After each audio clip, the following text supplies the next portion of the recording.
Chapter 214, 1. Traveling through a stormy night. Ceremony Mountain seemed to have adopted a method similar to rubbing to preserve all of the scenes that had unfolded on the scroll. And one sheet of thin veil-like paper was torn off after another, totaling 10 sheets of paper, which were then sold in an auction format. The ship owner specifically called upon Chun Shui and Qiu Shi to step forward and serve as auctioneers. Initially, Chen Ping'an didn't think much of this, but he then noticed that even though both Chun Shui and Qiu Shi had been called upon to serve as auctioneers, only Chun Shui was actually doing her job, and she was doing so immaculately, seemingly very familiar with the duties of an auctioneer. In contrast, Qiu Shi was standing off to the side, staring directly at Chen Ping'an, and only after seeing him direct his gaze toward her did a pleased look appear on her face, and she raised her chin slightly in a proud manner, as if only now did she feel as if she were standing on equal terms with Chen Ping'an for once. Chen Ping'an didn't really understand what she was thinking, so he turned his attention to the sheets of paper that were being sold instead. Out of the 10 rubbings, each successive one harbored less spiritual qi than the previous one and was also more blurry. Furthermore, the final sheet could only be viewed once, and it was also the cheapest of the lot, starting at a price of only 30 snowflake jade coins. The type of jade used to craft these coins was called snowflake jade, and it was a specialty local product of the northern pure white continent. It was primarily distributed throughout 2 blessed lands, and if these coins were placed under the light of the sun, it would appear as if there were translucent snowflakes drifting around inside. That was why they were also known as minor snow coins. On the front of these coins was inscribed the words, "Prosperous Year," while on the back were the words, "Snow-Covered Ground." Due to the large volumes of production of snowflake jade, and the fact that it contained a considerable amount of spiritual energy, over time, it gradually became the universal currency used by all immortals on the 9 continents. In fact, it was so prevalently used that it was something that low-tier cultivators had to prepare whenever they went on journeys of any considerable length. Snowflake coins could definitely be exchanged for gold and silver, but the reverse wasn't always guaranteed. The reason for this was very simple. The wealthy and powerful individuals of the mortal world all had their own territories and immortals that they made offerings to, and there was no way that they could make these offerings in the form of carriage loads of gold and silver. That was far too conspicuous and also very cumbersome.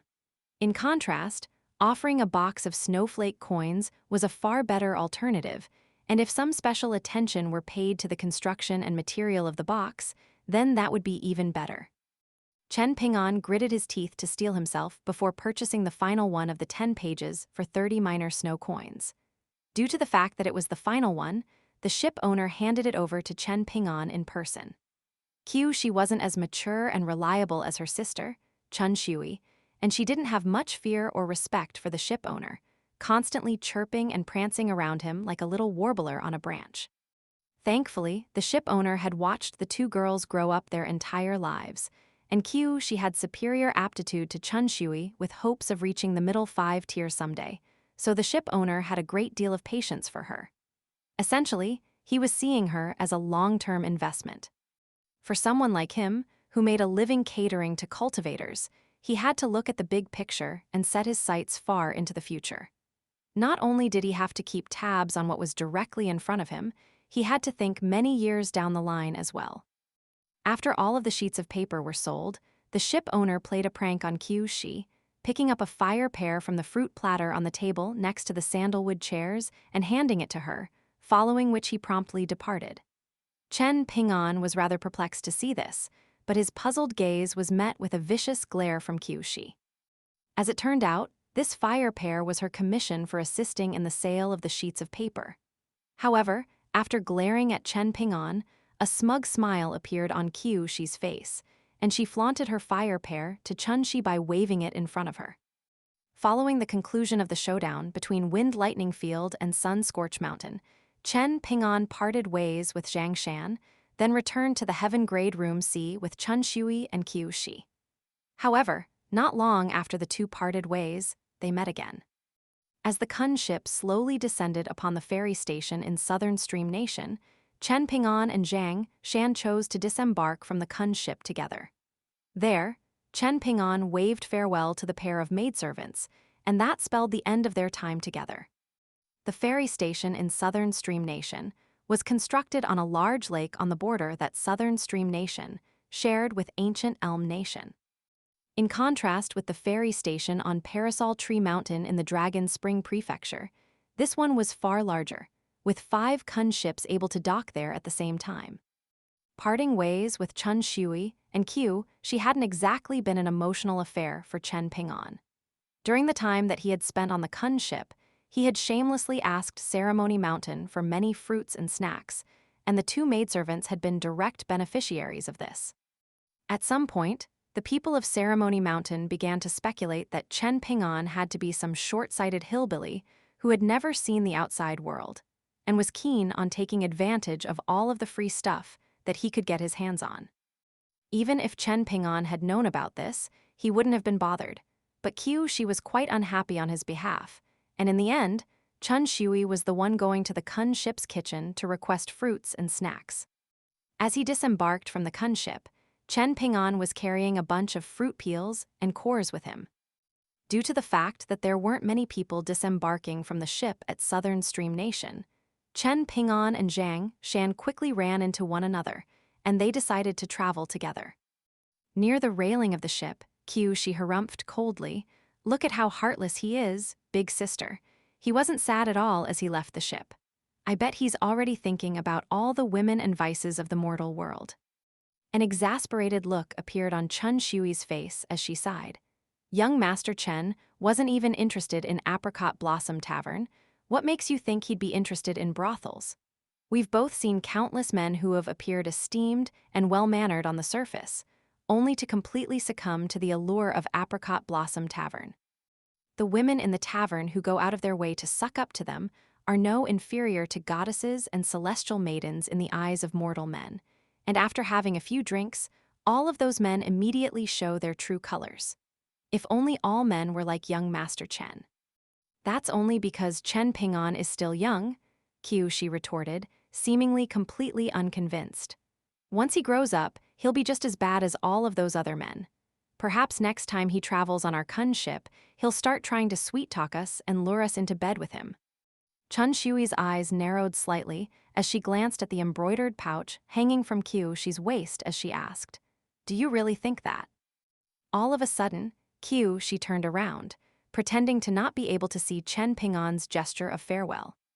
Chun Shui cast her gaze into the distance, and only then did she discover that Chen Ping'an was cupping his fist toward the 2 of them in a farewell salute, a gesture that was very much befitting a martial artist who practiced his fist techniques so earnestly.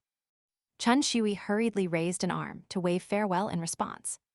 Only after Chen Ping'an had turned to depart did Qiu she turn back around with a disgruntled look on her face, and Chun Shui was quite amused to see this. "Why do this to yourself?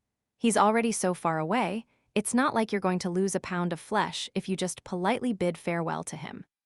Qiu she took a glance at her sister's voluptuous chest, and she was fighting back a smirk as she retorted, "Of course with that body of yours, you're not afraid of losing a pound of flesh, but I can't afford to spare any flesh from my body." The 2 immediately erupted into a playfight. After a brief chat, Chen Ping'an and Zhang Shan learned that both of them were planning to travel southward. Chen Ping'an was doing so for a rather inexplicable reason. Both Lu Chen and Old Man Yang had told him to disembark from the Kun ship at Southern Stream Nation, so he didn't dare to take the ship to the next ferry station in Old Dragon City instead, even though that would have been more convenient. As for Zhang Shan, he was simply too impoverished to be able to afford traveling on the ship any longer. And if he didn't disembark, then he would most likely have to start working on the ship as a manual laborer just to be able to fill his belly. Personality-wise, the 2 of them got along quite well with each other, so they agreed to travel southward together. As for when they were going to part ways, it would be a conversation for another time. The ferry station, where they had disembarked from the Kun ship, was situated on the border between Southern Stream Nation and Ancient Elm Nation, and Zhang Shan was somewhat fluent in the official dialect of Eastern Treasured Vial Continent, So he began explaining to Chen Ping'an some things about ancient Elm Nation. The imperial clan of ancient Elm Nation was the Chu clan, and there was a story about the origins of the nation's name. It was said that back in ancient times, there had been a goddess responsible for heralding the arrival of spring and for the life cycles of all plant life under the heavens. However, there was a large tree in ancient Elm Nation that was always a little slower to turn green in spring and a little slower to turn yellow in autumn than all of the other plants, much to the goddess's annoyance. As punishment, she decreed that this tree was to never attain sentience or intelligence, and that was the origin of the saying of elm woodlump. 1. Zhang San was a third-tier qi refiner still, yet to consolidate his cultivation base. But as a Taoist priest from the Mount Longhu Taoist orthodoxy, he couldn't have been more familiar with the laborious task of traversing mountains and valleys. Prior to entering the mountains, Zhang Shan had pulled out a copper bell from his bags and tied it to the end of his peachwood sword's hilt. As he did so, he explained to Chen Ping'an, "This is a demon-detecting bell, and it's a very popular item in Taoist circles. It serves a similar purpose to the Bai Zi album that's prevalent among qi refiners, but this bell of mine is only one of the lowest tier, so it can only just barely be considered to be a demon-subduing instrument. After being injected with spiritual energy, it can detect demonic beings up to a tier higher than me for a duration of several hours. At the moment, I'm only at the 3rd tier, so it won't be able to detect any great demons at or above the 5th tier." Chen Ping'an wanted to say something, but refrained from doing so in the end. He was rather perplexed at how easily Zhang Shan had revealed his cultivation base to someone that he had only just met. On top of that, it was rather strange that he was referring to 5th-tier demons as great demons, and this left Chen Ping'an feeling rather perplexed. Could it be that Zhang Shan wasn't from the same world that he was? The little girl in pink and the little boy in azure were both qi refiners of the middle 5 tiers, yet back in Dragontail County, the little boy in azure was constantly going on and on about how worried he was that he would be pummeled to death by a single punch by someone someday. Despite his befuddlement, Chen Ping'an's impression of Zhang Shan had improved even further. Zhang Shan was completely oblivious to Chen Ping'an's befuddlement, and he was still trying to console him. "But don't worry, young Master Chen. Everyone in our circles say that no great demons would dare to wreak havoc within a radius of hundreds of kilometers of any territory under the jurisdiction of a righteous immortal sect. The reason for this is very simple. Those great demons simply don't have the guts to do anything out of line. Otherwise, if an immortal of the middle 5 tiers hears of what they've been doing, they could lose their lives the very same day. Isn't that right?" Chen Ping'an smiled and nodded in response. Scholars venturing into the mountains to visit immortals had always been a common trope in many stories that had been written throughout the ages, as was the concept of immortals posing as ordinary people to mess around in the mortal world.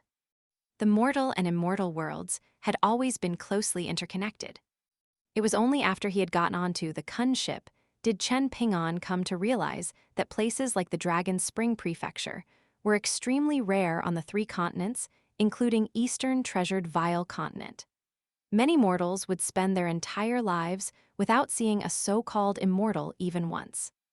Zhang Shan was a very kind-hearted and hospitable person, and after learning from Chen Ping'an through their conversation that he wasn't even carrying a Bai Zi album with him, he immediately insisted on giving his Bai Zi album to Chen Ping'an, telling him that it had only cost him 3 minor snow coins, and that just like his demon-detecting bell, it was a very low-quality product that had been made in a private workshop. He proclaimed that it was too shoddy a Bai Zi album for him to gift to anyone under normal circumstances, but seeing as Chen Ping'an needed one right now, he could use it to get by for now. In any case, Zhang Shan had already completely memorized the Bai Zi album, so he didn't need it anymore anyway.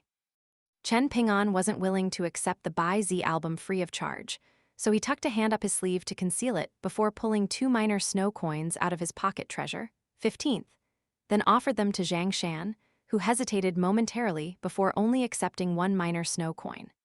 As he did so, he told Chen Ping'an that for such an old and low-quality Bai Zi album, even 1 minor snow coin was too much to ask for.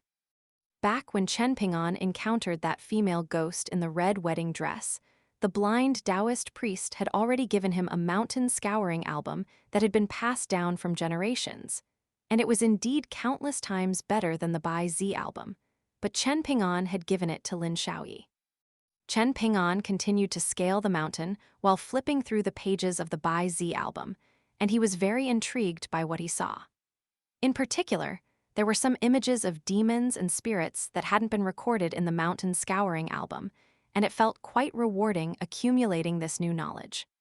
When it came to traversing through mountains, even if Zhang Shan traveled for 10 more years, he most likely still wouldn't be able to match Chen Ping'an's level of proficiency. Chen Ping'an was traversing the mountain terrain as if he were taking a stroll in the park, while Zhang Shan wasn't exactly gasping for air, but he was definitely proceeding far more laboriously. Unlike when he was back on the Kun ship, where he had to proceed with caution at all times, Chen Ping'an was intentionally making his footsteps heavier and louder. Following his fist technique practice back in the bamboo building, he had learned that he had to relax from time to time so that he wasn't constantly wound too tightly. Furthermore, traveling on the Kun ship was completely different from traveling here. Now that he was no longer on the Kun ship, he didn't have to be so careful, as even the average third-tier martial artist wouldn't have been in much danger traversing through a nation on their own. Most importantly, Chen Ping'an had a great deal of trust in Zhang Shan.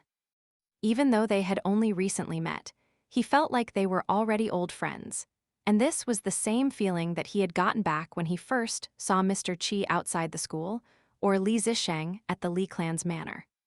1. In China, calling someone an elm wood lump is the same as calling them ignorant or unintelligent.